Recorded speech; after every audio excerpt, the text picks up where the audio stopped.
오늘 아침에 있었던 일입니다. 실상 저희 집에서는 늘상 있는 일이기도 하죠. 어젯밤 시켜먹은 피자가 한 조각 남아 있어가지고 제가 아침에 먹을까 마음을 두고 있었는데 첫째 소나민 군께서 얌얌쩝쩝 미리 잡수고 계신 겁니다. 그래서 제가 늘 이럴 때 이런 순간 한 얘기가, 야, 왜만 니만 먹냐, 왜 니만 먹냐, 니만 입이냐, 식구 아이가, 막 이럽니다. 왜 너만 먹냐. 지만 먹더라고요. 다 먹었어요. 그래서 아내가 밥을 차려줘가지고 이제 밥을 먹는데 이제 셋째가 저한테 와가지고 그러더라고요. 왜 너만 먹냐, 왜 니만 먹냐. 이해가 되세요? 제가 하는 말도 그대로 손하라가 와가지고 왜 니만 먹냐 이러면서 제가 먹을 것을 뺏어 먹었습니다. 죄송합니다. 제가 왜 말씀드렸냐, 여러분 오늘 누구만 은혜 받는 시간이 아니라 모두가 은혜 받는 시간 되시기를 바랍니다. 아멘. 이건 설교문에 없는 내용입니다. 지난 설교 내용 혹시 기억하세요? 그 여자의 이기심, 그 남자의 무관심. 죄는 그렇게 이기심과 무관심이 만날 때 발생됩니다. 오늘 그 이기심과 무관심의 결과가 또 다른 사회적 결과가 나옵니다. 사레의 이기심과 아브라함의 무관심의 책임은, 그 결과는 하갈에 대한 학대였습니다. 그리고 하갈의 도망이었습니다. 오늘 읽은 6절, 7절 말씀 후반절, 6절 후반절 이렇게 나와 있죠. 사레가 하갈을 학대하였더니 하갈이 사라 앞에서 도망하였더라. 여호와의 사자가 광야의 샘물 곁 곧 술길 샘 곁에서 그를 만나 이르되 사라의 여종 하갈아. 오늘 본문이 이렇게 시작됩니다. 여러분, 하갈이 학대를 받아 도망하는 여중에 지금 어디에 있나요? 광야의 샘물 곁 곧 술길 샘 곁. 이거 말도 어려워요, 그죠? 예, 너무너무 어렵습니다. 자, 술이란 무슨 뜻인가? 수루 광야라는 뜻입니다. 수루. 지도 보실까요? 오늘 우리 주보 뒷면에 보시면 지도가 나와 있습니다. 자, 수루가 어디에 있나요? 맨 중앙 수루 광야 보이시죠? 그 술길, 수루 광야 샘 곁입니다. 그 수루 광야 중 한참 동안 걸어가다가 찾게 된 샘 곁, 이곳에서 여호와의 사자가 하갈을 찾아냅니다. 여러분, 그렇다면 가나안에서 아브라함의 집에 있는 가나안에서 출발하여 술 광야를 지나가던 오늘 하갈이 지금 어디를 가고 있는 겁니까? 어딜 가고 있었을까요? 바로 애굽을 향하고 있었습니다. 자기의 고향집. 애굽의 여인 하갈이 지금 아브라함의 집에서 학대당하고 도망하여 자기의 고향으로 돌아가고 있던 도중입니다. 여러분, 이 광야 보세요. 엄청 넓지요?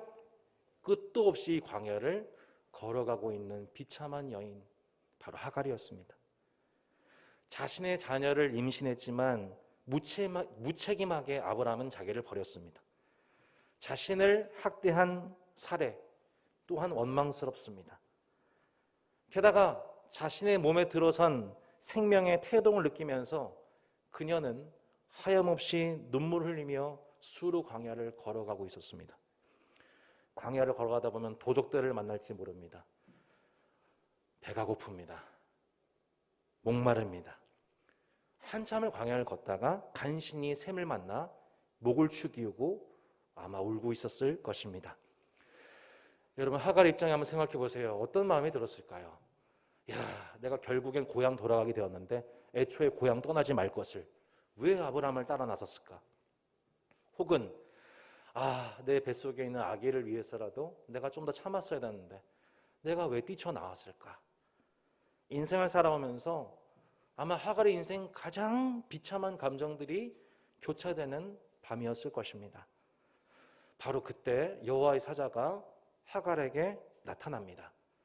좀 더 정확하게 얘기하면 여호와의 사자가 그를 찾아왔습니다. 찾아왔다는 것은 마침내 찾아냈다는 뜻이에요. 마침내 찾아냈다. 아무에게도 돌봄받지 못하고 있고 무책임하게 방치된 하갈에게 하나님은 사자를 통해 그에게 급 신방을 오셨습니다. 그리고 사자가 이 하갈에게, 이 가련한 여인에게 넌지시 묻습니다.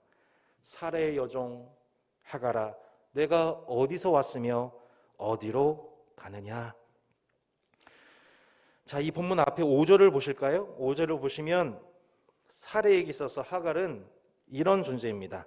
내가 나의 여종을 당신의 품에 두었거늘. 그저 이름 없는 여종일 뿐입니다. 6절에 보면 이렇게 나옵니다. 아브라함도 이렇게 얘기합니다. 당신의 여종은 당신의 수중에 있으니 당신의 눈에 좋을 대로 행하라. 아브라함에게 있어서 이 하갈은 비록 자신의 자녀를 임신한 존재지만 그냥 당신의 좋을 대로 하라 내팽개치는 그런 존재일 뿐이었습니다. 제가 10년 이상 청년 사역을 이렇게 하면서 제가 마음속에 가장 힘든 때가 언제였냐면 청년들 간의 관계 문제가 생길 때도 힘들고 사역을 하다가 충돌될 때도 힘들고 영적인 성장이 더딜 때도 힘들지만 제일 힘든 건 언제냐?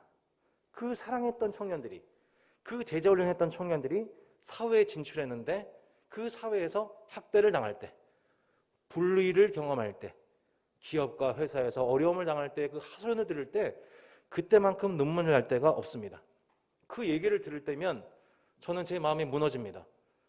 청년들이 힘들어하는 것 때문에 무너지기도 하고, 두 번째는 내가 외쳤던 하나님 나라의 복음이 실제로는 큰 소리는 빵빵 쳤지만 실제로 그것이 현실 속에서 적극하지 못했고 또 내 가르침이 이들에게 무책임했다는 마음의 결론이 내려질 때 마음이 무너집니다.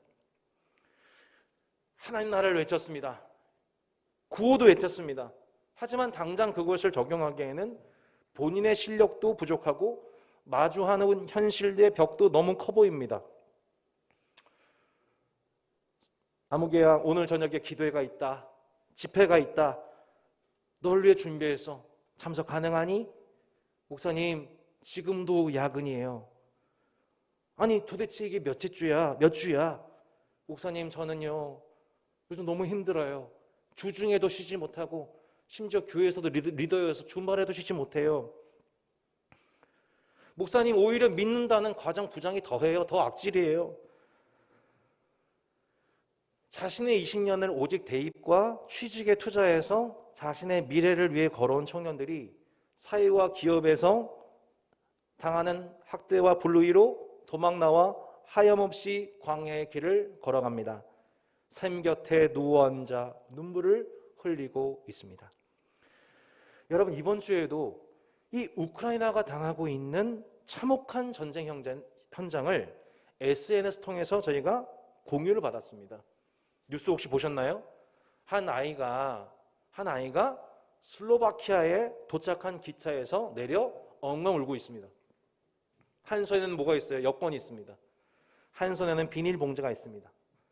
이것을 유심히 지켜본 자원봉사자가 아이를 살피다가 손목에 적혀있는 전화번호와 주소를 발견합니다. 알고 봤더니 슬로바키아의 친척, 고모의 집 주소와 전화번호였습니다. 아니, 이런 무책임한 엄마가 있나? 알고 봤더니 엄마가 무책임한 것이 아니었습니다. 엄마의 엄마, 곧 아이의 할머니가 몸이 불편해서 우크라이나에서 탈출할 수 없게 되자 엄마는 자신의 엄마를 돌보고 울며 겨자 먹기로 이 아이에게 집 주소와 전화번호를 손목에 주고 먹을 비닐봉지와 여권을 두 손에 맡긴 채 수천 킬로미터 떨어진, 우크라이나에서 수천 킬로미터 떨어진 슬로바키아에 그 10살짜리 아이가 혼자 울면서 그렇게 결국 친척 집에 당도하게 되었습니다. 천만다행히도 그것을 유심히 살펴본 이 슬로바키아의 자원봉사자가 그 울고 있는 그 아이에게 찾아가 그를 위로해주고 먹을 것을 주고 결국엔 친척의 집에 당도하게 되었다는 슬픔과 안심이 교차하는 뉴스였습니다. 마찬가지로 오늘 하나님께서 무책임하게 방치된 그 하갈에게 찾아오셨습니다. 하갈의 눈물을 보신 하나님께서 급히 사자를 보내어 그녀를 찾아내셨습니다. 아브람과 사레이에서 버림받고 불의와 학대를 당한 이에게 하나님의 눈이 집중되었던 것입니다. 그리고 여호와의 사자를 통해 세 가지를 말씀하셨습니다. 한 번의 질문, 하나의 질문, 하나의 명령, 하나의 축복이었습니다. 정리해 볼까요? 하나의 무엇이요? 질문, 하나의 명령, 하나의 축복이었습니다. 9절과 10절 이렇게 나와 있습니다. 9절에 보시면 8절과 9절 이렇게 나와 있습니다. 하나의 질문이 뭐예요? 내가 어디서 왔으며 어디로 가느냐라고 질문하셨습니다. 두 번째 9절에서 명령하셨습니다. 내 주인에게로 돌아가서 그 수하에 복종하라 명령하셨습니다. 그리고 축복하셨습니다. 10절과 11절입니다. 내가 내 씨를 크게 번성하여 그 수가 많아 셀 수 없게 하리라. 내가 임신하였은즉 아들을 낳으리니 그 이름을 이스마엘이라 하라. 이는 여호와께서 내 고통을 들으셨음이니라. 이렇게 하나님은 찾아가셔서 한 가지 질문과 한 가지 명령과 한 가지 축복을 하십니다. 그렇게 하나님을 만나게 된 이 하갈이 13절에서 신방 그 결과 이렇게 고백합니다. 13절 같이 한번 읽어보겠습니다. 시작. 하갈이 자기에게 이르신 여호와 이름을 나를 살피시는 하나님이라 하였으니 이는 내가 어떻게 여기서 나를 살피시는 하나님을 배웠는고 함이라. 아멘. 여러분, 하갈이 뭐라고 고백해요? 하나님은 어떤 분이다? 나를 살피시는 하나님이다. 아니, 내가 여기서 어떻게 이렇게 비참한 순간, 이 시간, 이 장소에서 내가 나를 살피시는 하나님을 만났다니 감격합니다. 성도 여러분, 우리 인생 사람이 위로해 주지 못하는 가장 비참하고 외롭한 그 순간, 그 장소에서 아니, 하나님 어떻게 이렇게 나를 아시고 어떻게 나를 살피셨지? 여러분, 그 하나님이 여러분의 하나님이십니다. 여러분에게 찾아오셔서 여러분을 살피고 계셨음을 깨닫게 하시는 은혜가 있기를 주의 이름으로 축복합니다. 내가 어디서 왔으며, 첫 번째 질문이 뭐예요? 내가 어디서 왔으며 어디로 가느냐? 그러자 사레가 답합니다. 뭐라고 답해요? 나는 내 여주인 사레를 피하여 도망하나이다. 이 표현은 창세기 3장에서 등장한 전형적인 표현입니다. 여호와 하나님이 아담을 부르시며 그에게 이르시되 내가 어디 있느냐? 내가 어디 있느냐? 이르되 내가 동산에서 하나님의 소리를 듣고 내가 벗었으므로 두려워하여 숨었나이다. 하나님이 인간에게 던지시는 최초의 질문이 뭐예요? Where are you? 너 어디 있니 지금? 너 어디서 왔냐? 어디로 가고 있니? 인생에게 질문하십니다. 하갈이 이실직고합니다. 내 여주인 사레를 피하여 도망하나이다. 사레가 자신의 여주인임을 고백합니다. 사자가 말합니다. 내 여주인에게로 돌아가서 그 수하에 복종하라 이렇게 말합니다. 여기서 복종하라는 단어가 원문상으로 보면 이런 뜻입니다. 너 스스로를 낮아지게 하라. 여러분, 이 부분 중요하니까 한번 여러분의 입으로 고백해 보세요. 뭐라고요? 너 스스로를 낮아지게 하라. 이게 복종이라는 뜻입니다. 너의 여주인에게로 돌아가서 너 스스로를 낮아지게 해야 한다. 여러분, 하갈이요, 사레로부터 학대받은 거 팩트입니다. 하지만 하갈이 사레에게 잘못한 일도 팩트입니다. 뭘 잘못했나요? 주인을 멸시했습니다. 주인을 멸시했습니다. 자신의 여주인은 10년 동안 관계를 했지만 아기를 얻지 못했고 자신은 한 방에 아기가 들어섰으니 자신의 여주인을 보고 하갈이 사레를 멸시했다고 말씀 나와 있죠. 사레의 학대 이전에 하갈의 멸시가 있었어요. 사레의 학대 이전에 하갈의 멸시가 있었어요. 여러분, 하나님은요 공평하세요. 여러분 동의하세요? 하나님 되게 공평하세요. 때로 그게 속상할 정도로 하나님 너무 공평하세요. 공의로우세요. 두 사람 모두를 다루고 계신 거예요. 하나님은 신앙생활을 너무 비좁은 관점, 하나님과 나 자신의 관계로만 생각해서는 이 상황이 바로 해석이 안 돼요. 하갈이 억울해요. 나도 그렇게 하나님 앞에 억울해합니다. 하지만요, 하갈만 억울한 게 아니에요. 하나님은 늘 우리로서 다루십니다. 성도 여러분, 이 표현을 기억해 주세요. 하나님은 늘 우리를 다루십니다. 동의하십니까? 우리를 다루세요. 우리를. 관계 속에서 공평과 정의로 다스리세요. 회사에서 불의를 행하는 상사, 함부로 예의 없게 말하고 함부로 일 맡기고 더 많이 맡기고 잘못이죠. 동시에 그러한 상사를 무시하고 험담하고 무리짓고, 여러분 이것도 잘못입니다. 멸시는 자기 교만에서 나오는 이웃에 대한 전형적인 태도예요. 내가 지금 누군가 멸시하는 말과 생각에 사로잡혀 있다. 그게 뭐예요? 교만이 나오고 있다는 뜻입니다. 온종일 자신의 의로움만 항변하고 있는 사람은 필연코 나보다 약한 이웃을 정죄하고 멸시하게 돼요. 의롭고 세심하게 상황을 바라볼 줄 아는 내면의 상태, 평강이 없는 겁니다. 계속 멸시에 꽂혀 있는 거예요. 하루 종일 그거에 사로잡혀 있는 거예요. 내가 학대받았는데, 내가 무시받았는데. 여호와의 사자는 물었습니다. 너 어디서 왔고 어디로 가고 있니? 하갈은 이 대화 과정 속에서 뭘 알게 되냐면, 하나님이 나를 감찰하고 계셨구나. 하나님 나를 보고 계셨구나. 날 살피셨구나. 이걸 고백합니다. 내가 내 여주인 사례를 피해서 도망왔다는 것을 인정해요. 여주인을 멸시하고 모욕감을 주었던 죄가 기억이 난 거죠. 현실에서 도피했던 것의 책임이 또한 자신에게 있다는 것을 그가 인정하게 된 거예요. 그러자 사자가 얘기하는 거예요. 내 여주인에게 돌아가서 내 스스로를 낮아지게 해라. 여러분, 우리가 살아가는 이 시대를 포스트 모더니즘 시대라고 합니다. 포스트 모더니즘의 특징이 뭡니까? 질서의 해체입니다. 이것은 기존 질서 속에서 폭력과 불의를 행사받은 사례들이 축적된 결과로서의 반작용입니다. 하지만 우리 삶 속에서 질서를 통해서 우리 가운데 은혜가 주어진다는 것을 우리는 부인할 길이 없습니다.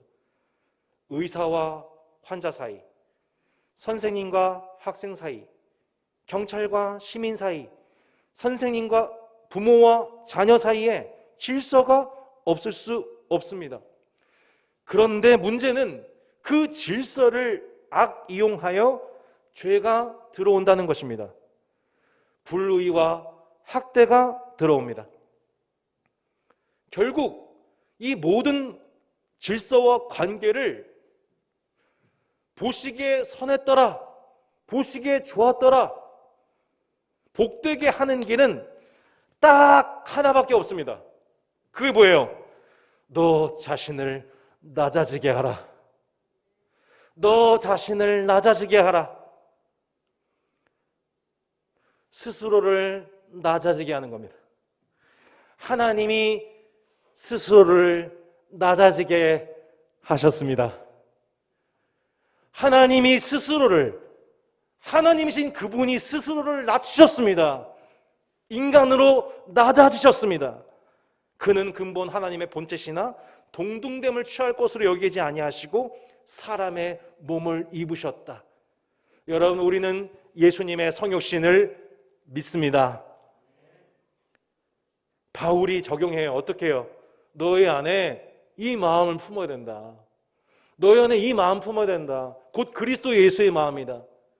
동등됨을 취할 것으로 여기지 아니하셨다. 우리 어떻게 해야 되냐? 나보다 남을 낮게가 아니라 낮게 여기라. 성도 여러분, 남을 나보다 낮게 여기는 것이 아니라 낮게 여기는 은혜가 있기를 바랍니다. 나보다 남을 낮게 여기는 유일한 방법은 남을 칭찬하는 방법이 있지만 보다 근본적인 방법은 뭐냐면 나를 낮추는 겁니다. 모든 인간을 섬기는 가장 낮은 종이 되신 예수님은 결국 모든 생명과 역사로부터 가장 높은 찬양과 영광을 받게 되신 것입니다. 제가 얼마 전 책을 한 권 소개를 받았습니다. 김양재 목사님의 책인데요. 부부사랑 지침서, 사랑받고 사랑하고란 책이었습니다. 와, 이 책 보니까 정말 적나라합니다. 한 여집사님의 간증이에요. 이분은 성격이 자신만의 규범이 강해요. 질서의식이 강해요. 그래가지고 조금만 그것에서 벗어나면은 금방금방 화를 내는 거예요. FM 그 자체인 거죠.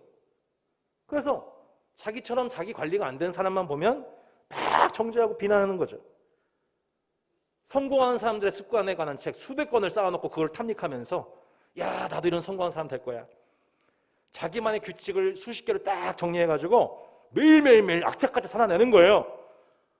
자신만의 생각하는 현모양처의 이미지를 그려놓고서 이에 맞춰 살도록 진짜 노력하는 거예요. 그러니까 되게 훌륭한 분이죠.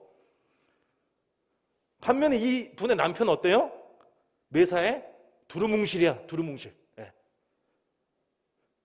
여러분 오해하지 마십시오. 제 부부 얘기가 아닙니다. 저와 제 아내 얘기가 아닙니다. 오해하지 마십시오. 결국 이 아내가 견디지 못해가지고 남편과 이혼을 했습니다. 아이고, 내가 애초에 다른 남자 만났어야 되는데 막 후회합니다. 아유, 하나님이 왜 내 결혼을 막지 않으신 거야?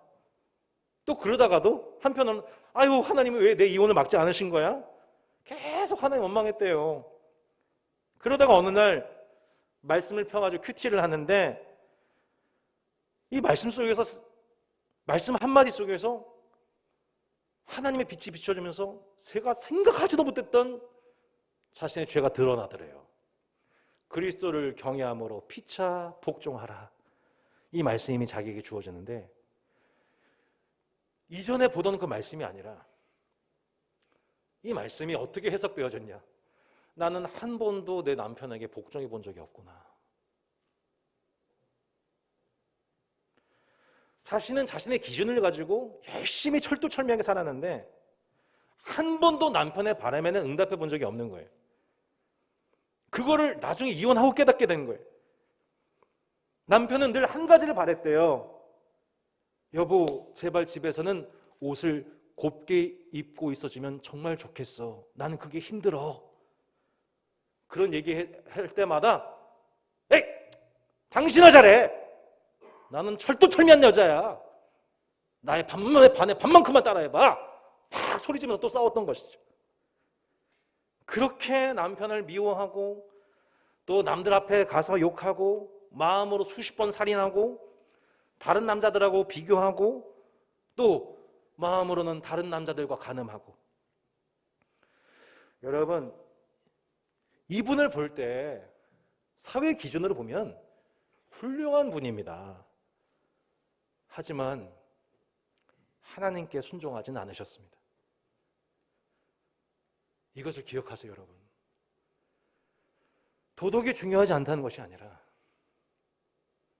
우리는 도덕 그 이상의 하나님께 순종하는 것이 진짜 예배입니다. 도덕적인 범죄보다 근본적인 죄가 있다는 거예요. 하나님의 말씀을 기준으로 삼지 않고 자기의 신념이 기준이 되는 것. 나는 평생 간음 한 번 안 했어. 나는 평생 살인하지 않았어. 나는 11조 구제도에 교회 봉사도 열심히 하고 있고 나처럼 이렇게 열심히 살고 있는 사람 나와보라고 그래. 하지만 마음으로는 이미 간음하고 남을 멸시하고 물질을 숭배하고 그렇게 교회에서 위선자가 되고 있었던 것입니다. 하나님의 말씀에는 순종하지 않은 것입니다.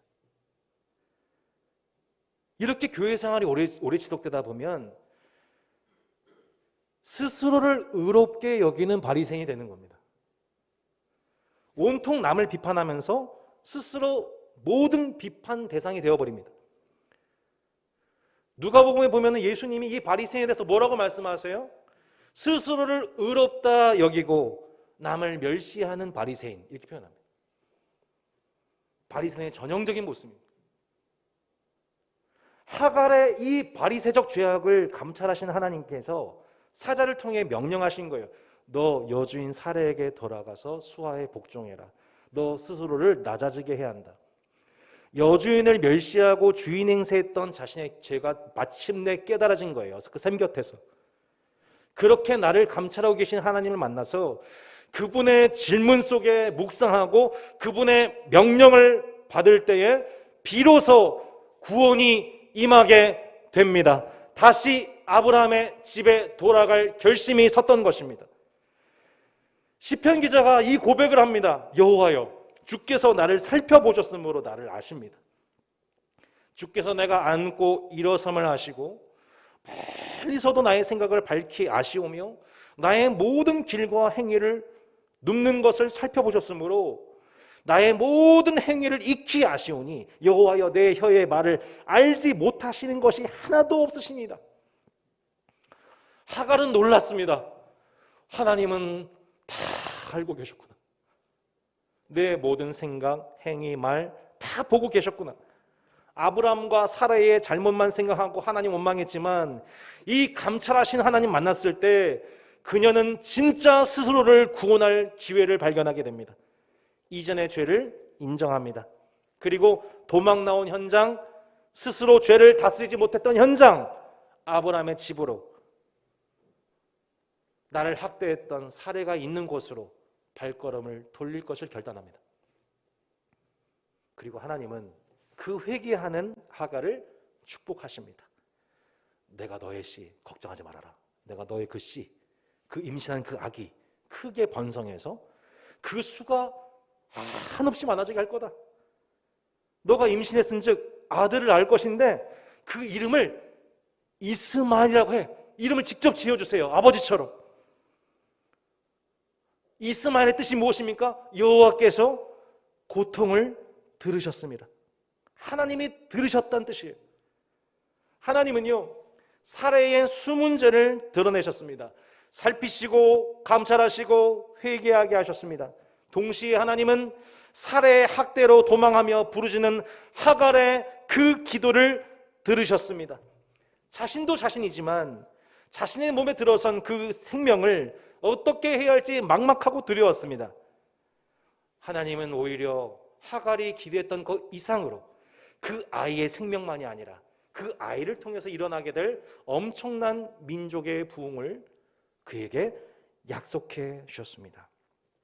성도 여러분, 우리는 늘 그렇게 내 기준으로 생각하고 내 관점으로 바라봅니다. 내 기준으로 생각하고 내 관점으로 바라봅니다. 우리 일상 속에 이 반복되는 내 시야와 관점대로 살아가는 일이 반복되다 보면 결국 우리도 우리의 배우자를 멸시하고 우리의 동역자를 멸시하고 판단하고 또한 미래에 대한 두려움 가운데에 살아가면서 우리의 소중한 일상과 시간과 에너지와 기회들을 몽땅 빼앗기고 말 것입니다. 내가 어디서 왔느냐? 너 지금 어디 있니?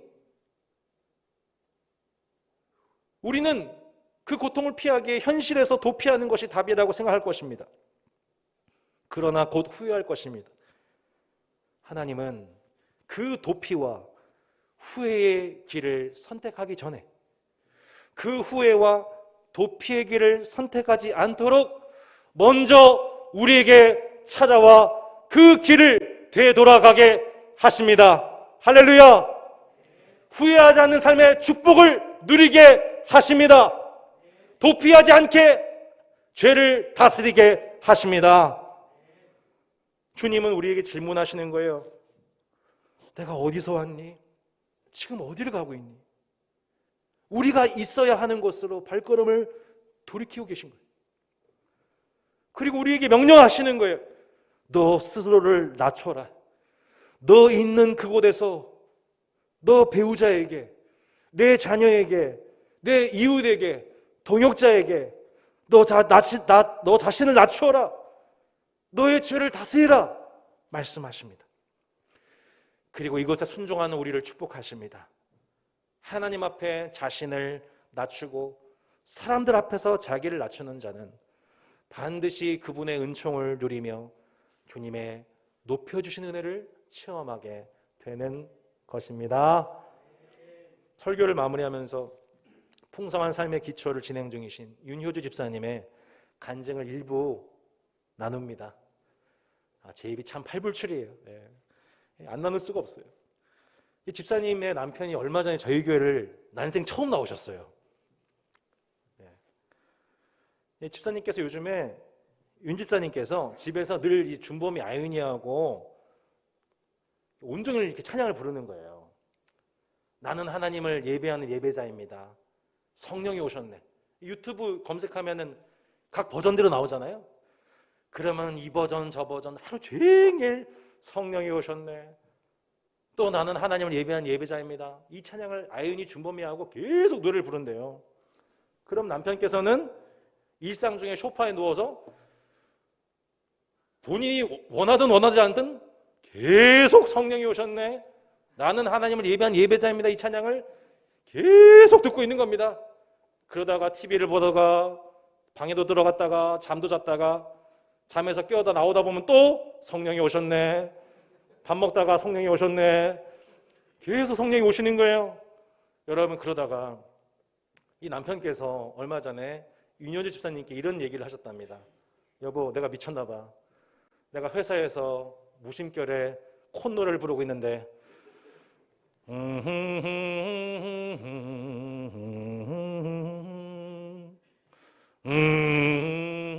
이러고 있더라는 겁니다.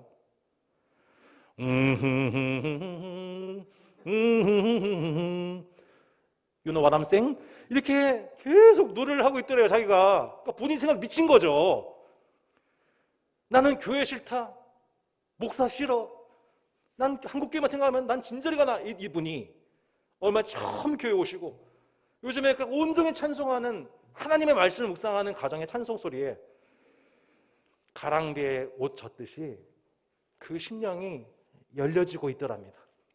그 모습을 고백하는 아버지를 보면서 우리 아윤이가 이렇게, 우리 아윤이가 약간 시크하거든요. 귀여운 매력이 있거든요.